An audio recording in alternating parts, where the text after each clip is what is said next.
Alright guys, welcome to the Thursday directions video, looking at some documents again today, but if you are in 6th and 7th hour, you guys are going to be doing this on your own, solo dolo, obviously working within your groups, though, to hopefully allow you to kind of at least talk with somebody and get some questions answered. So pretty easy today. The historical question, or the essential question that we're looking for, is why did some colonists support England and oppose independence? We talked about this a little bit yesterday. Remember, there is a huge group of people who stayed loyal to Britain throughout the entirety of the war. You can kind of see right here. However, as many as 15-20% of colonists remained loyal to the king. All right, that's a huge chunk of your population. If you have 20%, almost a quarter of your population staying loyal to the other side, that's going to be a little bit interesting.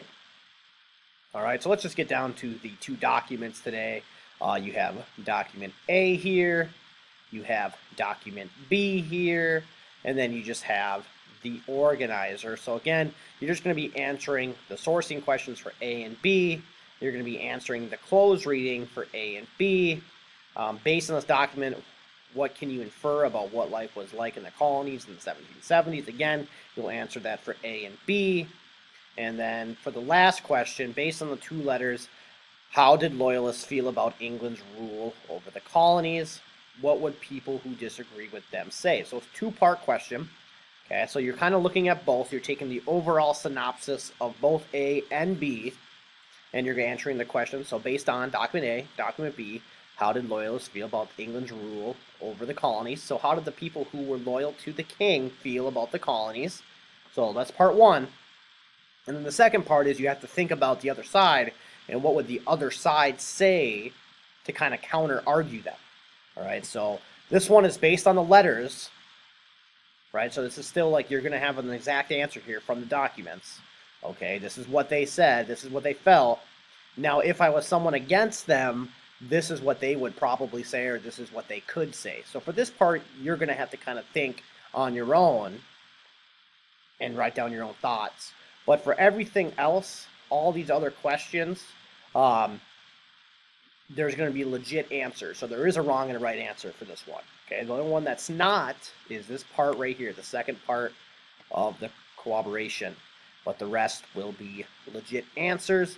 And for this one, the closed reading, do not forget to provide a quote to support your answer. So you should find an exact quote inside document A and document B. So if you do not have a quote in this section, you do not get the points for this one. Okay, you have to have a quote. You got to do all the parts. All right, so what are the two reasons this author gives for why the American colonies should be loyal to England? Boom, what his two reasons were da-da-da, da-da-da. This can be found here, insert quote. Boom, we got all the points there. Do it for A, do it for B. Okay, this one is pretty easy. You guys are getting good at the sourcing now. Obviously, it's just all in that little section there. You know, the sourcing will be for this one, right? The sourcing right there, and the sourcing is right there for those ones. So that's pretty simple. For B, or for the closed reading in the context, you're actually going to have to read and infer a little bit, and then obviously we talked about that. But that's it. Do the documents. You can break up into groups. Or you can work solo, your call. Just make sure you get these documents completed today. Once you finish the documents, utilize your time wisely. Excuse me. And get some late work done. Late work is due February 26th. It is the Friday before the last week of the trimester. As always, I take no more missing assignments after that, because normally I get so many missing assignments at the end that it takes me like a week to grade them all. So that's the deal. February 26th, late assignment. Otherwise, good luck working today. Email me if you have any questions. I might be able to, you guys know I have a sub right now, so I might be able to get back to you, but I might not be able to as well. All right, good luck. I'll talk to you guys on Monday then, who are in class. Just be on the lookout for tomorrow's directions and assignment. Later.